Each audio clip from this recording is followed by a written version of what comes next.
The rain was starting to fall harder when I heard the laughter from inside the community center. My own family's laughter. Through the glass doors, I could see the Hendersons celebrating 3 generations together. But somehow I wasn't welcome at my own family reunion. What I didn't know was that in exactly 2 hours, Mayor Patricia Williams would take the microphone and announce something that would change everything. Something about who had sponsored this entire event. And when she said my name, the silence that followed would be deafening. I'd love to know which corner of the globe you're watching from. And if this story speaks to you, make sure to subscribe. Tomorrow's video is one you absolutely can't miss.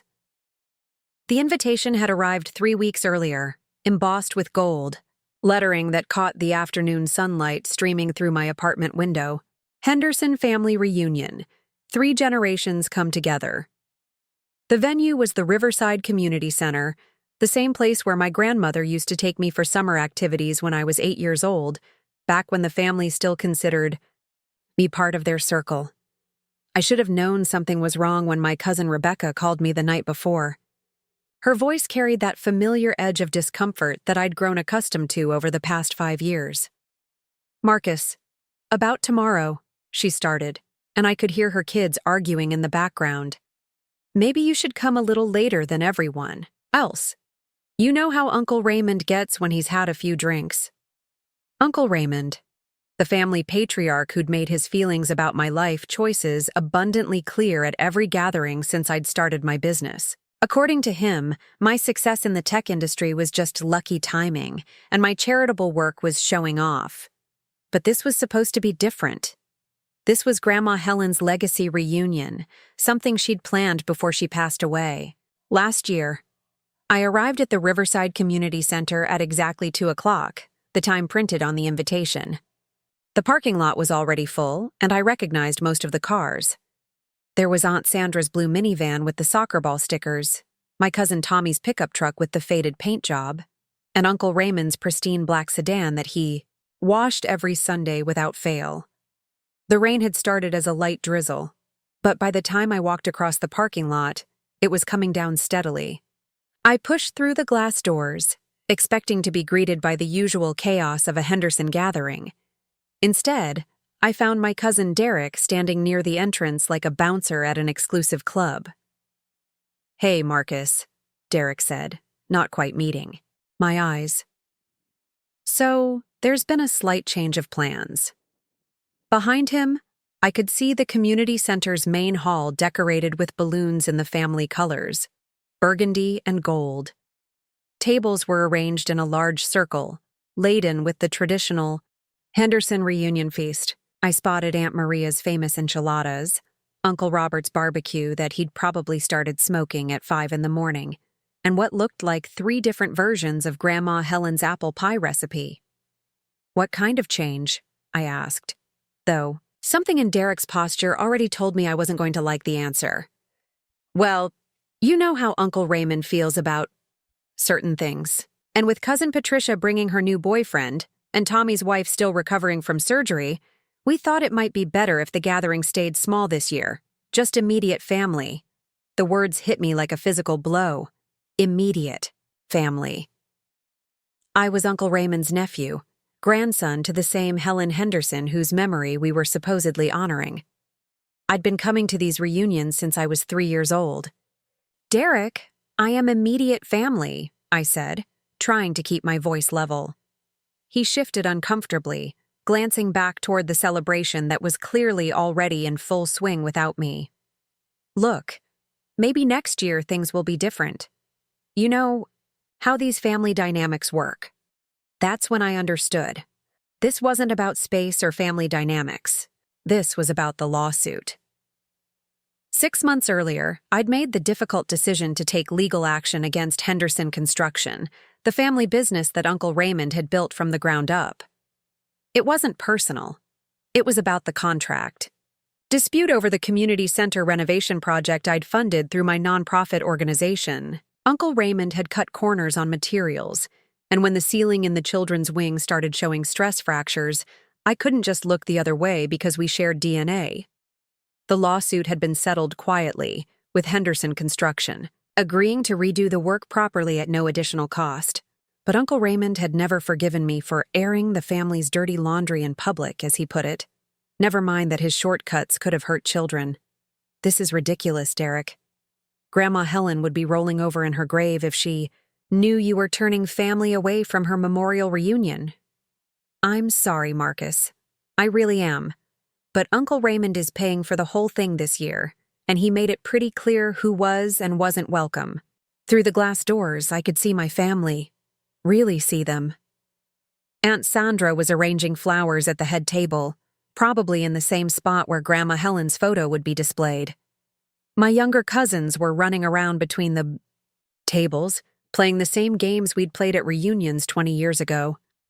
Uncle Robert was holding court near the buffet table, telling what was undoubtedly the same fishing story he told every year. And there was Uncle Raymond, wearing his best suit and the satisfied expression of a man who believed he'd solved a problem by simply making it disappear.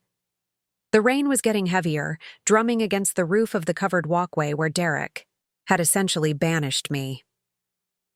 I pulled out my phone and thought about calling someone. Maybe Aunt Sandra, who'd always been kind to me, or my cousin Jessica, who'd texted me just that morning asking if I was excited about the reunion. But what? Would I say? That I was standing outside my own family reunion like some kind of outcast? That the uncle who'd taught me how to change a tire and throw a curveball had decided I wasn't worthy of sharing a meal in Grandma Helen's memory? I looked at my watch. It was 2:30 p.m., and the reunion was scheduled to run until 6. 4 and a half hours of celebration that I'd been planning to attend for weeks. I'd even prepared a speech about Grandma Helen. Stories about how she used to sneak me extra cookies when my parents weren't looking, and how she'd sit with me for hours teaching me to play chess on her ancient wooden set. Derek was still standing, there, clearly hoping I'd just leave quietly and spare everyone the awkwardness of my presence. Behind him, someone had started playing music, the old country songs that Grandma Helen used to hum while she cooked Sunday dinner. You know what, Derek? I said finally. You're right. This is Uncle Raymond's party, and he can invite whoever he wants. But don't pretend this is about family dynamics or space constraints. This is about pride and grudges, and Grandma Helen would have been ashamed of all of you. I turned to walk back to my car, rain soaking through my shirt within seconds. But as I reached for my door handle, I noticed something I'd missed when I arrived. There were news vans in the far corner of the parking lot. 3 of them from different local stations, with their satellite dishes and camera equipment. That was strange. Why would the media be covering a family reunion? Unless I felt my phone buzz with a text message. It was from my assistant, Jennifer. Hope the reunion is going well. Don't forget the mayor's office called yesterday asking to confirm the time for the announcement. I told them 4:30 p.m. as requested. My blood ran cold. I'd completely forgotten about the announcement. In all the stress of the lawsuit and the family tension, it had slipped my mind entirely. 3 months ago, I'd made a significant donation to the city for community development projects. The money was going toward renovating several public spaces, including expanding the very community center where my family was currently celebrating without me. Mayor Patricia Williams had asked if she could make a public announcement about the donation, and I'd agreed, thinking it might encourage other local business owners to contribute to community projects. I'd specifically requested that the announcement be made at the Riverside Community Center because of its significance to my family. It seemed fitting that Grandma Helen's favorite place would be the site where we celebrated giving back to the community she'd loved so much. What I hadn't anticipated was that my own family would lock me out before the mayor arrived.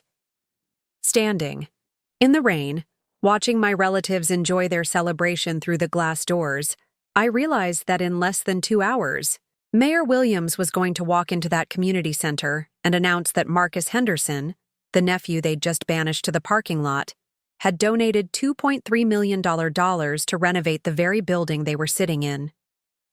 The rain was coming down harder now, and I had a decision to make. I could get in my car, drive home, and let my family discover the truth along with everyone else. Or I could wait. I looked at my watch again. It was 2:45 p.m. In 1 hour and 45 minutes, everything was about to change. I decided to wait. In my car, engine running with the heat on, watching the community center through rain-streaked windows.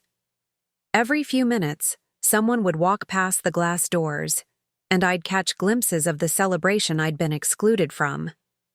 The irony wasn't lost on me. I was essentially stalking my own family reunion. At 3:15 p.m., my phone rang. It was Jennifer, my assistant. "Marcus, I just got off the phone with Channel 7. They're asking if you want to do a quick interview before the mayor's announcement. Something about local philanthropy and community investment." I watched Uncle Raymond emerge from the main hall, probably heading to the restroom. He looked relaxed, satisfied even. The man who'd spent the last 6 months bad-mouthing me to anyone who'd listen was having the time of his life at his grandiose family gathering. "No interviews," I told Jennifer. "Let the announcement speak for itself." "Are you sure? This could be great publicity for your foundation work." Through the window, I saw Aunt Sandra setting up what looked like a memorial display. She'd brought an easel with poster boards covered in photos of Grandma Helen throughout the years. There was the picture from her 70th birthday, the one from her golden wedding anniversary, and the candid shot of her teaching my youngest cousin how to braid friendship bracelets. A lot of love and effort went into bringing this story to life. If you're enjoying it, we'd be so grateful if you'd subscribe to our channel. Now, back to where we left off. "I'm sure," I said. "Just make sure the mayor has everything she needs." After hanging up, I noticed movement near the media vans. Reporters were starting to set up their equipment, testing microphones and adjusting camera angles. One of them, a woman I recognized from the evening news, was doing what looked like a practice segment with the community center in the background. That's when I saw her. Jessica, my cousin who'd texted me that morning. She was coming out of the building, probably to get something from her car. This was my chance. I rolled down my window as she approached her Honda Civic. "Jess!" She turned, squinting through the rain until she recognized me. Her face immediately shifted from confusion to something that looked like guilt mixed with sympathy. "Marcus, what are you doing out here?" She jogged over to my car, using her purse as an impromptu umbrella. "Ask your Uncle Raymond," I said. "Apparently I'm not immediate family anymore." Jessica's expression darkened. "Oh, you've got to be kidding. Me? He actually went through with it? You knew about this." She climbed into my passenger seat, shaking rain from her hair. "There was a whole group text yesterday. Uncle Raymond said the reunion should be drama-free this year, and that meant keeping certain people away. Most of us thought he was just blowing off steam." Most of us? Well, Derek was all for it, and Tommy didn't seem to care either way. But Aunt Sandra was furious. She said Grandma Helen would haunt all of us if we turned away family over some business dispute. I glanced toward the building. She didn't fight very hard, apparently. She tried, Marcus, but Uncle Raymond threatened to cancel the whole reunion if she pushed it. And he's been planning this for months, paying for everything, coordinating with the catering company. Sandra didn't want to ruin it for everyone else. Jessica was quiet for a moment, watching the news crews set up their equipment. "Speaking of which, what's with all the media? Did someone tip them off about Uncle Raymond kicking you out?" I checked the time on my dashboard. 3:35 p.m. In less than an hour, Jessica would have her answer, along with everyone else inside that building.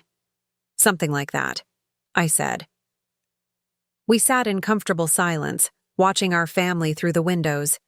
The reunion looked exactly like every other Henderson gathering I'd attended over the past 30 years. The same arguments over who made the best potato salad, the same kids running around hyped up on sugar, the same uncles telling increasingly exaggerated stories about their high school football glory days. "You know what I keep thinking about?" Jessica said suddenly. "Remember when Grandma Helen had that stroke 5 years ago, and we all thought she wasn't going to make it?" I nodded. I'd flown back from a business trip in Seattle, spending 3 days in the hospital waiting room with the rest of the family. You were the one who organized the whole schedule so someone could be with her around the clock. You made sure the hospital bills were covered when her insurance fell short. And when she wanted to go home instead of staying in that rehabilitation facility, you hired the private nurse so she could recover in her own house. She was my grandmother too, Jess. That's exactly my point. Uncle Raymond seems to have forgotten that. He's so caught up in this grudge about the construction thing that he's lost sight of what actually matters. Through the rain, I could see more news crews arriving. Channel 3, Channel 12, and what looked like a reporter from the local newspaper. Mayor Williams must have really played up the significance of this announcement. Marcus, can I ask you something? Jessica's voice was hesitant. The lawsuit against Uncle Raymond's company, was it really necessary? I mean, I know you had your reasons, but it tore the family apart. I'd been asked this question dozens of times over the past 6 months, by family members, by friends, by business associates who couldn't understand why I'd take on my own uncle in court. Have you been inside the children's wing of this building? Lately, I asked her. No, why? Because if you had, you'd have seen the cracks in the ceiling that started appearing 2 weeks after Uncle Raymond finished the renovation. Hairline fractures that were getting bigger every day. Do you know what would have happened if that ceiling had collapsed during story time, when there were 20 kids sitting underneath it? Jessica was quiet. I gave Uncle Raymond every opportunity to fix it quietly. I offered to pay for the repairs myself. No questions asked, no publicity, no blame. But he insisted there was nothing wrong with his work. He said I was being paranoid and trying to make him look bad. So you sued him. I protected those kids. And yeah, it cost Uncle Raymond some money and some pride. But nobody got hurt, the ceiling got fixed properly, and now that space is safe for the next 20 years. A text message popped up on my phone. It was from Mayor Williams' office. Arriving in 15 minutes. Media briefing at 4:15, announcement at 4:30 as scheduled. 4:15 p.m. The mayor would be here in 15 minutes, and she'd want to do a brief interview with me before the main announcement, which meant I needed to be inside that building, whether Uncle Raymond liked it or not. Jess, I need to ask you a favor, I said. She looked at me suspiciously. What kind of favor? In about 10 minutes, Mayor Williams is going to arrive here for a special announcement. She's expecting to meet with me beforehand, which means I need to get inside that building. Marcus, if Uncle Raymond sees you, let me worry about Uncle Raymond. I just need you to get me through those doors without causing a scene. Jessica studied my face, probably trying to figure out what I wasn't telling her. What's this announcement about? Before I could answer, we both heard the sound of a car door slamming. Through the rain, I could see a black SUV with city government plates pulling into the parking lot. Mayor Williams was early. I'll explain everything later, I said, opening my car door. But right now, I really need to get inside. Jessica grabbed my arm as I started to get out. Marcus, whatever this is about, promise me you're not planning to humiliate Uncle Raymond in front of the whole family. I looked at her through the rain. This cousin who'd always been more like a sister to me, who'd defended me even when the rest of the family was choosing sides. Jess, I promise you that I'm not planning to humiliate anyone. But in about 20 minutes, everyone in that building is going to learn something that changes how they see this whole situation. And I'd rather be inside when that happens than standing out here in the rain. She stared at me for a long moment, then sighed. Okay. But we go in through the side entrance and you stay quiet until whatever this is about happens. We ran through the rain toward the building, just as Mayor Williams's SUV pulled to a stop near the main entrance. In less than 20 minutes, my family was about to discover exactly who had been funding their celebration all along. Jessica led me through the side entrance, past the kitchen where catering staff were preparing dessert trays. The familiar smell of Aunt Maria's enchiladas mixed with the industrial cleaning solution the community center always used. We slipped through a narrow hallway that connected to the main lobby, where I could hear Mayor Williams greeting someone at the front desk. Wait here, Jessica whispered, pointing to an alcove near the restrooms.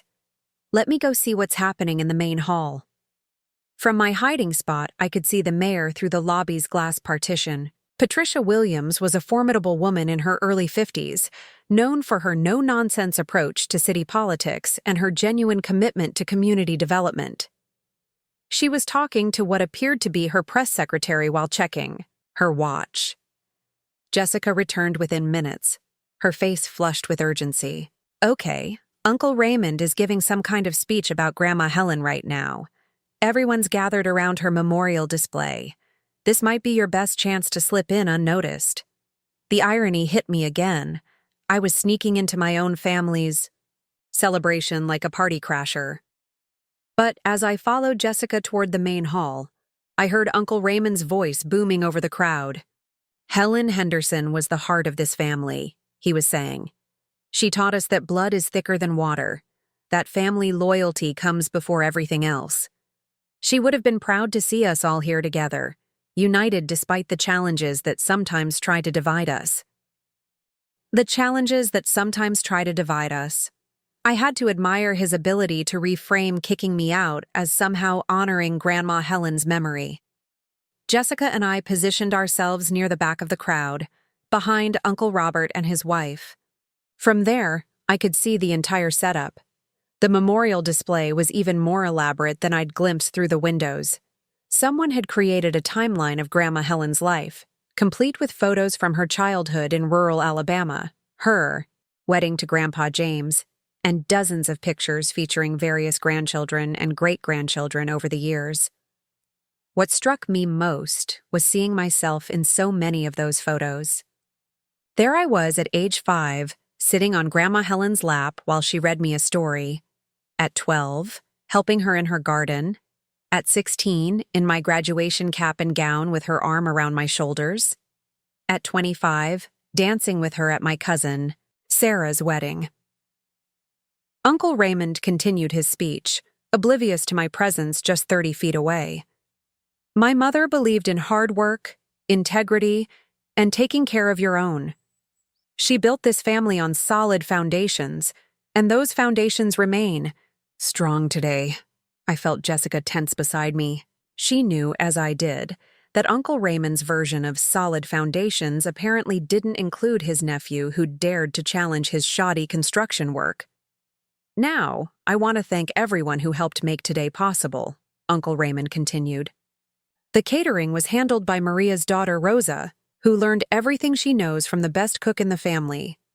Polite applause as Aunt Maria beamed with pride. "The decorations were coordinated by Sandra, who somehow managed to turn this plain community center into something worthy of Helen's memory." More applause. Aunt Sandra gave a small wave from near the memorial display. And of course, the venue itself was donated by the city, with special arrangements made through my connections with Mayor Williams' office. I nearly choked. Uncle Raymond was taking credit for securing the community center, when the truth was that the city had offered it to me specifically because of my upcoming donation announcement. The mayor's office had suggested it would be appropriate to make the announcement in a space that would directly benefit from the funding. But before I could process this fully, I heard movement near the front entrance. Mayor Williams had arrived, in the main hall, accompanied by her press secretary and what looked like the head of the city's development department. The crowd began to murmur and shift as people noticed the official delegation. Uncle Raymond looked confused, clearly not expecting government officials to crash his family reunion. "Excuse me," Mayor Williams called out, her voice carrying easily across the room. "I apologize for interrupting your family gathering, but I'm here for a scheduled announcement that I believe will be of great interest to everyone present." The murmuring grew louder. I saw Derek near the buffet table, looking around nervously as if he thought someone had called the police about the family drama. Tommy was whispering something to his wife, probably wondering if this was about city health code violations or something equally mundane. "As you may know," the mayor continued, "the city of Riverside has been working to improve our community spaces, particularly those that serve our children and families. Today, I'm here to announce a significant private donation that will transform several of these spaces, including major renovations to this very community center. She paused, scanning the crowd. I could tell she was looking for me, expecting to see me near the front of the room where honored donors typically positioned themselves for such announcements. The donation I'm announcing today totals $2.3 million. Funding that will go toward expanding the children's wing, upgrading the senior center facilities, and creating new programs for at-risk youth in our community. A collective gasp went through the room. Several family members turned to look at Uncle Raymond, probably assuming he was responsible for this grand gesture. But Uncle Raymond's face had gone pale, and he was looking around the room with growing confusion. This generous contribution, Mayor Williams continued, comes from a local business owner who specifically requested that the announcement be made here today, in a building that holds special significance for his family. She was still scanning the crowd, clearly expecting me to step forward or wave or somehow identify myself. I remained where I was, watching my family's faces as they tried to process what they were hearing. Ladies and gentlemen, I'd like you to join me in thanking Marcus Henderson for his extraordinary commitment to our community. The silence that followed was deafening. For a moment, nobody moved. Nobody spoke. The only sound was the rain still pattering against the windows and the distant hum of the heating system. Then, slowly, heads began to turn. Family members who knew I wasn't supposed to be there started looking around the room, searching for a face that shouldn't exist in their carefully curated celebration. Aunt Sandra was the first to spot me. Her hand flew to her mouth and she grabbed Uncle Robert's arm, pointing in my direction. Within seconds, a ripple of recognition spread through the crowd as people realized I was standing right there. Had probably been there for several minutes, listening to Uncle Raymond's speech about family loyalty and solid foundations. Uncle Raymond followed the pointing fingers and stares until his eyes landed on me.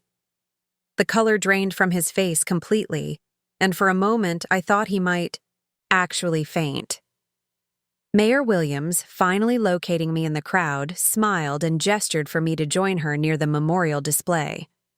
Marcus, would you like to say a few words about your donation and what this community center means to you? Every eye in the room was on me now. My cousins, my aunts and uncles, family friends who'd watched me grow up, all of them staring at the nephew who'd been banned from the reunion but had somehow funded the entire venue and its upcoming renovation. I walked slowly through the crowd, past faces that showed everything from shock to embarrassment, to what might have been the beginning of understanding. When I reached the front of the room, I turned to face my family. "Thank you, Mayor Williams," I said, my voice steady despite the chaos of emotions swirling through the room. "This community center has been important to the Henderson family for over 3 decades. My grandmother Helen brought me here as a child, and it's where I learned the values that have guided my business and my charitable work." I looked directly at Uncle Raymond, whose face now showed a mixture of humiliation and dawning comprehension. "Sometimes," I continued, "the best way to honor someone's memory is to ensure that the places they loved continue to serve future generations safely and effectively." The weight of those words settled over the room like a blanket, and I knew that everyone present understood exactly what I was really saying. The silence stretched on for what felt like an eternity. I could see my words registering on different faces at different speeds. Aunt Sandra understood immediately. Her expression shifted from confusion to something that looked like pride mixed with regret. Derek, standing near the buffet table, had the look of someone doing rapid mental calculations about how badly he'd miscalculated the situation. But it was my youngest cousin, Emma, who broke the tension. She was only 14, Uncle Robert's daughter, and she stepped forward from where she'd been standing with a group of other teenagers.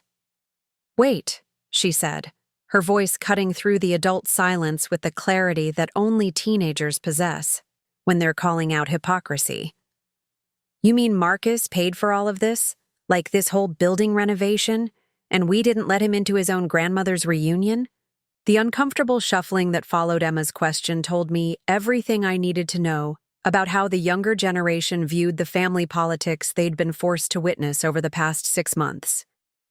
Mayor Williams, sensing the family tension but maintaining her professional composure, stepped back into the conversation. Mr. Henderson specifically requested that this announcement be made during your family gathering because he wanted to honor his grandmother's memory through community service.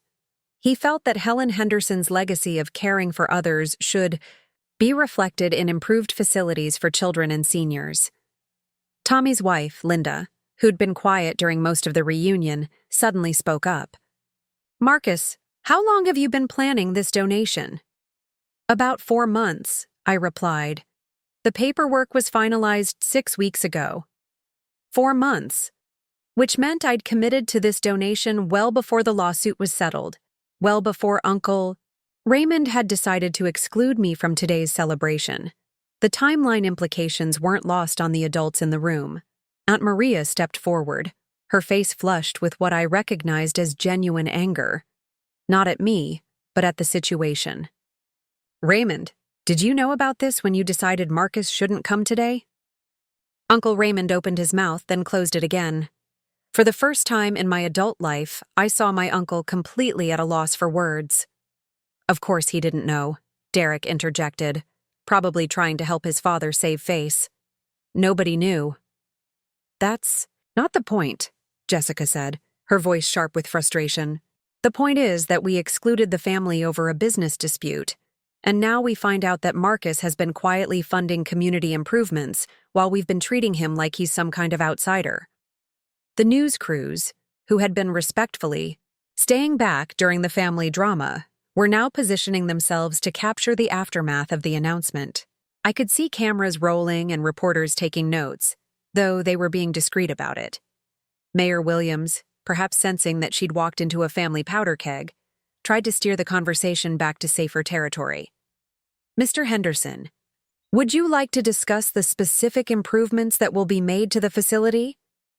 But before I could answer, Uncle Raymond finally found his voice. "Marcus," he said, and his tone was different now, less confrontational, more uncertain.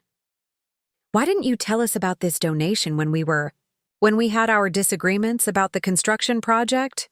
It was a fair question, and one I'd been expecting. "Because, Uncle Raymond, my charitable work isn't a bargaining chip. I don't donate money to win family arguments or to make myself look good. I do it because these community spaces matter, and because Grandma Helen taught me that when you have the means to help, you help." Aunt Sandra moved closer to the memorial display, her hand resting on one of the photo collages. "Helen would have been so proud of this, Marcus. She always said you had the biggest heart in the family." "She had a pretty big heart herself," I replied. "She's the one who first brought me to this community center when I was 8 years old. She volunteered in the children's reading program for 15 years. "I remember that," said my cousin Rebecca, speaking up for the first time since I'd arrived.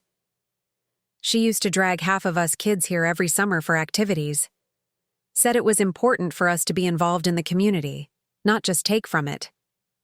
The reporters were getting some wonderful footage of this family reconciliation, but I was beginning to feel uncomfortable with the public nature of what should have been a private conversation. I caught Mayor Williams's eye and nodded toward the lobby area. "Mayor Williams, perhaps we could handle the formal interview portion in a more appropriate setting? I think my family needs some time to process all of this." She nodded immediately. "Of course, we can use the conference room down the hall." But as we started to move toward the lobby, Uncle Raymond called out, "Marcus, wait!" I turned back to face him, the man who'd raised me after my parents died in a car accident when I was 12. The man who'd taught me everything I knew about business, about responsibility, about taking care of family. The man who'd been so wounded by my lawsuit that he'd tried to erase me from our family history. "I owe you an apology," he said, and his voice was barely audible over the murmur of conversations that had started around the room. "Several apologies, actually." The room went quiet again. Uncle Raymond had never been a man who admitted mistakes easily. "I was angry about the lawsuit," he continued. "Angry and embarrassed. In 40 years of construction work, nobody had ever questioned my integrity like that. And when it was my own nephew doing the questioning, he paused, looking around the room at faces that were hanging on every word. I let my pride get in the way of my judgment. I convinced myself that you were attacking the family business to make yourself look good, to show everyone how successful and righteous you'd become. I never considered that you might actually be trying to protect people. The admission hung in the air between us. I could see it was costing him to say these words in front of the entire family, in front of news cameras, in front of a room full of people who'd watched our relationship disintegrate over the past 6 months. And then today, he continued, when I decided you shouldn't be here, I told myself it was to keep the peace. But really, I just didn't want to face the reminder of how badly I'd handled the whole situation. Emma, bless her teenage heart, chose that moment to ask the question that everyone was thinking. Uncle Raymond, are you going to fix the ceiling properly now? A ripple of nervous laughter went through the room. Even Uncle Raymond cracked a small smile. Emma, your cousin Marcus made sure that ceiling got fixed months ago. It's safer now than it's ever been. He looked directly at me. Which you would have known if you hadn't been standing outside in the rain instead of inside with your family where you belong. The weight of the day, the emotions, the months of family tension. It all hit me at once. I felt tears starting to form, and I had to clear my throat before I could speak. Uncle Raymond, you raised me when I had nobody else. You taught me everything I know about standing up for what's right, even when it's difficult. The lawsuit wasn't about attacking you. It was about applying the lessons you taught me. He nodded slowly, and I could see that he understood. Finally. So, Aunt Sandra said, clapping her hands together in a gesture I remembered from countless family gatherings, now that we've got all this sorted out, can we please eat some of this food before it gets cold? And Marcus, you've got about 20 photo collages to catch up on, and at least 15 stories about great-grandchildren you haven't met yet. The tension in the room finally broke, replaced by the kind of relieved laughter that follows a long-overdue family reconciliation. Mayor Williams smiled. I think the formal interview can wait. This is exactly the kind of community spirit that makes donations like this so meaningful. As family members began moving back toward the food tables and conversation resumed, Jessica appeared at my elbow. So, she said with a grin, was it worth standing in the rain for 2 hours? I looked around the room at my family, complicated, stubborn, proud, and ultimately loving, and realized that Grandma Helen would have been satisfied with how things turned out. Yeah, I said, it really was. 2 hours later, I was sitting at the head table with a plate of Aunt Maria's enchiladas and Uncle Robert's barbecue, listening to my great-niece Sophia explain her third-grade science project about butterflies.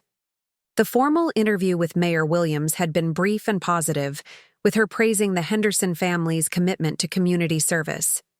The news crews had packed up their equipment and left, satisfied with their story about local philanthropy and family values. But it was the conversations happening around me now that mattered most. Marcus, you have to see this, said my cousin Timothy, Uncle Robert's oldest son, as he pulled out his phone. Remember when Grandma Helen made us all do that talent show for her 80th birthday? He showed me a video that someone had digitized from old home movies. There was 8-year-old me, attempting to juggle oranges while Grandma Helen sat in her favorite armchair, laughing so hard she was wiping tears from her eyes.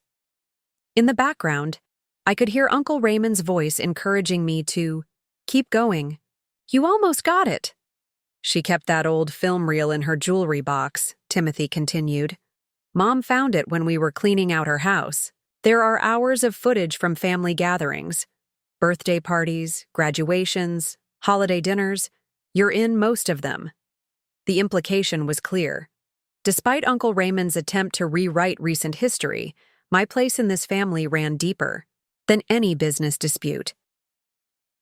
Across the table, Derek was having what appeared to be an intense conversation with his father. I couldn't hear the specifics, but I caught fragments. Should have asked more questions. And assumed you knew what was best. Derek had been Uncle Raymond's most vocal supporter during the lawsuit, probably because he worked for Henderson Construction and felt obligated to defend the family business. Now he seemed to be grappling with the realization that loyalty and blindness weren't the same thing. "Derek's beating himself up pretty badly," Jessica whispered to me. "He told me he feels like he should have pushed back when Uncle Raymond suggested keeping you away today." "He was in an impossible position," I replied. "Raymond's his boss and his father. Nobody expects a son to openly challenge his father in front of the whole family." But Jessica shook her head. "That's just it, Marcus. Derek did question it. After that group text went out yesterday, he called Uncle Raymond privately and asked if maybe they should reconsider. Said it didn't feel right to exclude you from Grandma Helen's memorial reunion." I looked over at Derek, who was nodding earnestly at something his father was saying. This added another layer to the story I'd been telling myself. It wasn't just Uncle Raymond making unilateral decisions. There had been family members trying to do the right thing, even when it was difficult. "What changed his mind?" I asked. "Uncle Raymond convinced him that you were trying to destroy the family business out of spite, that the lawsuit was your way of getting revenge for some imagined slight from childhood. He made it sound like you were the one being vindictive, Auntie." Sandra approached our conversation, carrying what looked like a photo album I'd never seen before. "Marcus, I wanted to show you something. I've been working on this for months, trying to organize all of Helen's pictures chronologically." She opened the album to a section labeled The Grandchildren Years. Page after page showed various combinations of cousins at different stages of growing up, but I noticed something interesting about the layout. In almost every group photo, I was positioned near Grandma Helen, sitting on her lap, standing beside her chair, holding her hand during family walks. "She always called you her little shadow," Aunt Sandra said with a smile. "Everywhere she went, you wanted to go too. Church services, grocery shopping, visits to her friends in the nursing home. Most kids would have been bored, but you seemed to genuinely enjoy spending time with her." She turned to a page near the back of the album, showing a photo I'd completely forgotten about. It was from my college graduation, and Grandma Helen was wearing a corsage that I'd given her to mark the occasion. She was beaming with pride, and there was a small card visible in her lap. "Do you remember what you wrote on that card?" Aunt Sandra asked. I shook my head. It had been almost 15 years ago. I found the card in her things after she passed away. She'd kept it all this time. Sandra reached into her purse and pulled out a small, yellowed greeting card. "You wrote, 'Thank you for teaching me that success means nothing if you don't use it to help others. I promise to make you proud by giving back to the community that gave us so much.'" The words hit me harder than I'd expected. I'd written that card as a 22-year-old college graduate, probably without fully understanding the weight of the promise I was making. But somehow, that promise had guided every major decision I'd made in my business and charitable work over the past decade and a half. "She used to show that card to her friends at the senior center," Sandra continued. "She'd tell them, 'My grandson Marcus is going to change the world someday. Mark my words.' Uncle Robert, who'd been eavesdropping on our conversation while pretending to organize leftover food, looked up from the buffet table. 'Helen always said you had her father's heart. Your great-grandfather was the same way, always looking out for people who couldn't look out for themselves.'" "I never knew much about great-grandpa Samuel," I admitted. "He was a small-town doctor during the Depression," Uncle Robert explained. "Treated people whether they could pay or not. When the bank tried to foreclose on the community school, he organized the whole town to raise money to keep it open." Sound familiar? The parallel wasn't lost on me. 3 generations later, I was using my resources to preserve community spaces, just like my great-grandfather had done during much harder times. Tommy's wife, Linda, joined our conversation, carrying a sleepy toddler who I realized must be their youngest son. "Marcus, I wanted to thank you for something, and I don't think you even know you did it." "What do you mean?" 2 months ago, when Jake was in the hospital with pneumonia, we were struggling with the medical bills. Tommy was working double shifts, but it still wasn't enough. Then, one day, the hospital financial counselor called and said an anonymous donor had covered our outstanding balance. I kept my expression neutral, but Linda continued. "The counselor wouldn't tell us who it was, but she mentioned that the donor had specifically requested that the payment go toward families with young children who were facing financial hardship due to medical emergencies." Jessica looked at me with raised eyebrows. "Marcus, how many families have you helped without telling anyone?" "That's not important," I said, uncomfortable with the direction the conversation was taking. "It is important," said a voice behind me. I turned to see Uncle Raymond approaching with 2 cups of coffee. He handed me one and sat down in the empty chair beside me. "I've been doing some thinking," he said, "about everything that's happened over the past 6 months, about why I was so angry about the lawsuit and why I convinced myself that you were trying to hurt the family." He took a sip of his coffee, gathering his thoughts. "The truth is, Marcus, you remind me of my father, your great-grandfather Samuel. Same sense of responsibility, same inability to ignore problems just because they're inconvenient to deal with. And that scared me." "Scared you how?" "Because it made me realize that somewhere along the way I'd lost that. I'd started cutting corners, making compromises, prioritizing profit over doing the right thing. When you challenged my work on the children's wing, you weren't just questioning my construction skills. You were holding up a mirror that showed me how far I'd drifted from the values my father taught me." He paused, looking around the room at our family members scattered across various tables and conversation groups. Helen saw it too. About a month before she died, she pulled me aside and told me she was worried about the construction business. Said she'd heard rumors about shortcuts and quality issues. She asked me to be more careful, to remember that buildings aren't just structures, they're places where people make memories. What did you tell her?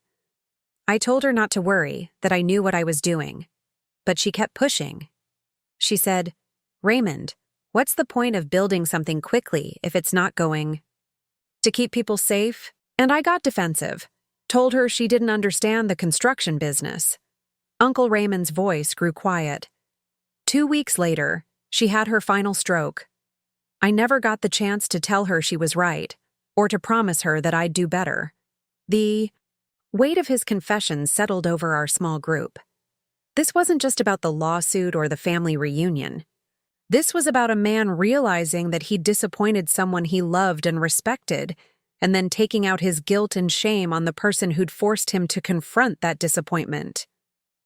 "When you filed that lawsuit," he continued, "it felt like Helen was speaking through you, like she was reaching out from beyond to make sure I finally listened to what she'd been trying to tell me."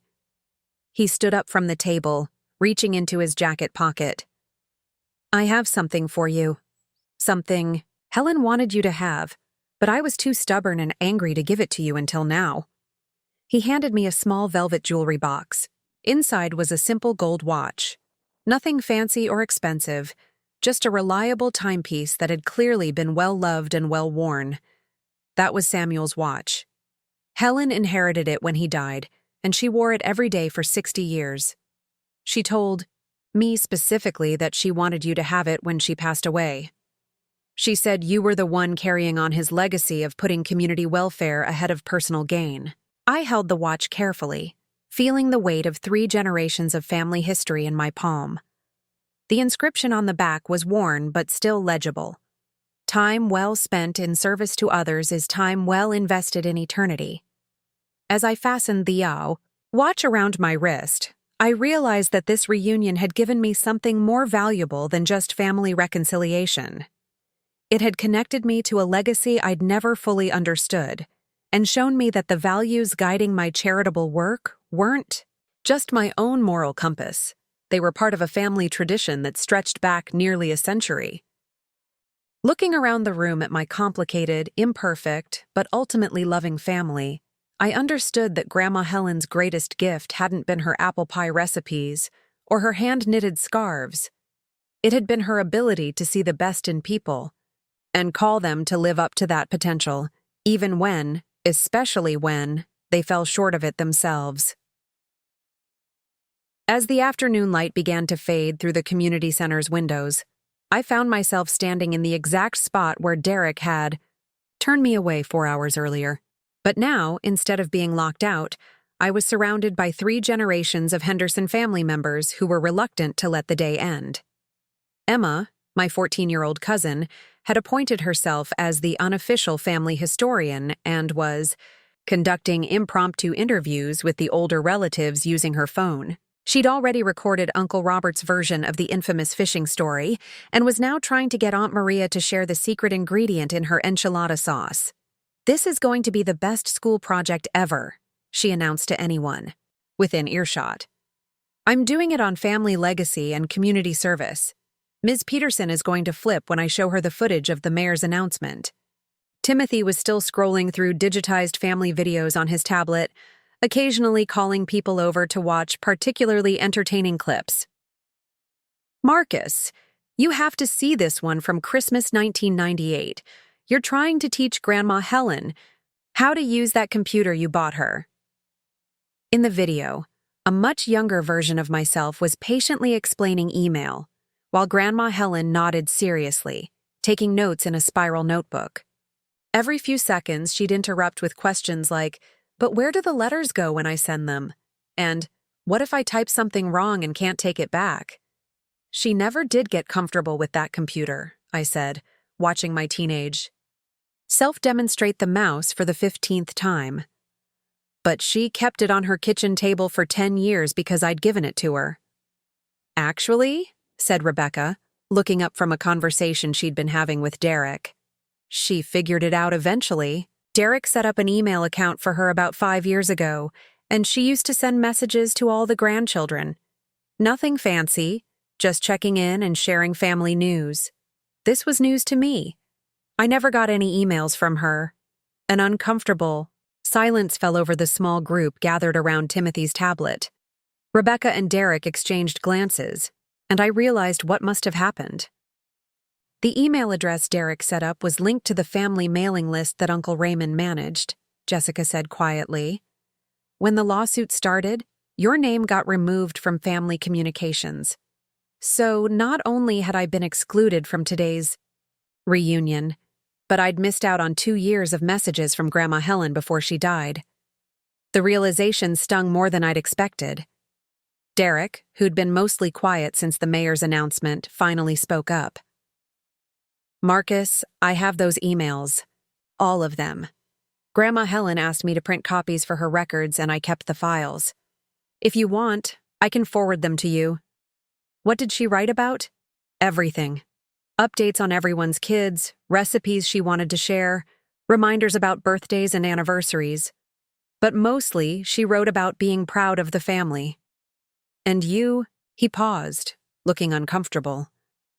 "You were mentioned in almost every email.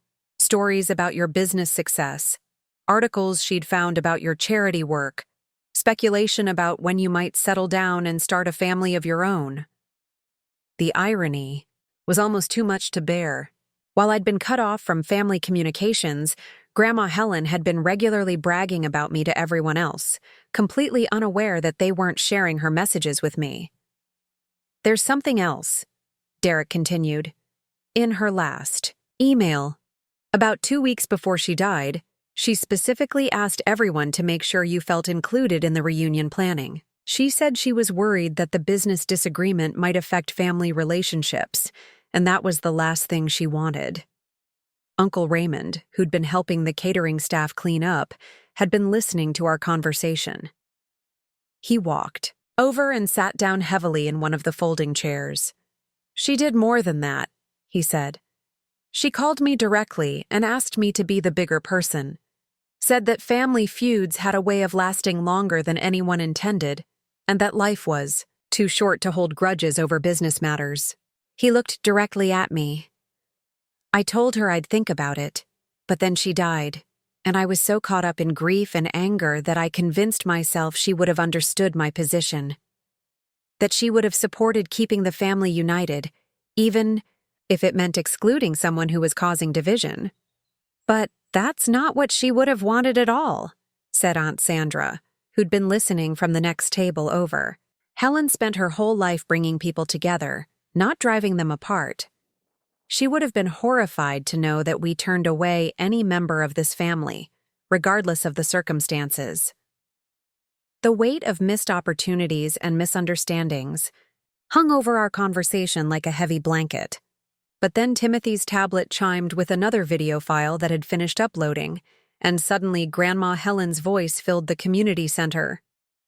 It was footage from her 85th birthday party, just 8 months before she died. She was sitting at the head of a long table, surrounded by family members, and someone had asked her to share some wisdom about keeping a large family close. "The thing about family," her recorded voice said, "is that you don't get to choose who you're related to, but you do get to choose how you treat each other. And when someone you love makes a decision that you don't understand, or does something that hurts your feelings, you have 2 choices. You can build walls to protect yourself, or you can build bridges to understand them better." She paused in the video, looking around the table at faces we could now identify from across the years. "I've seen families torn apart by pride, by money, by old hurts that nobody can even remember the origins of. And I've seen families stay strong through terrible tragedies and bitter disagreements because they chose to keep talking to each other, even when they didn't want to." The camera had zoomed in on her face, and her eyes were bright with the kind of clarity that comes from 8 decades of watching people make both wise and foolish choices.